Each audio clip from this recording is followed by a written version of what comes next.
گھر کا مالک بولا ڈاکو سے، اتنی ساری چیز لوٹ گئی ہو، یہ جائے نماز تو رہنے دو، اس پر میں نماز پڑھتا ہوں۔ چور نے کہا کیا میں مسلمان نہیں، صرف تم ہی نماز پڑھتے ہو۔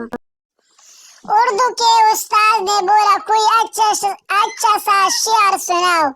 شاگرد نے بولا سنیے، جگر کا خون چوس لیتا ہے امتحان کا زمانہ، کبھی سی ماہی کبھی 9 ماہی کبھی سالانہ۔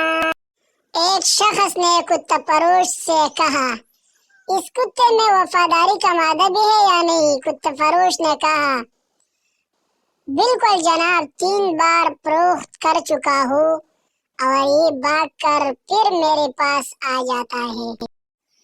استاد نے بولا اگر تمہارے پاس 2 سیب ہو اور تمہارے ہاتھ 2 مہمان آ جائے تو کیا کروں گے؟ شاگرد نے بولا ان کے جانے کا انتظار۔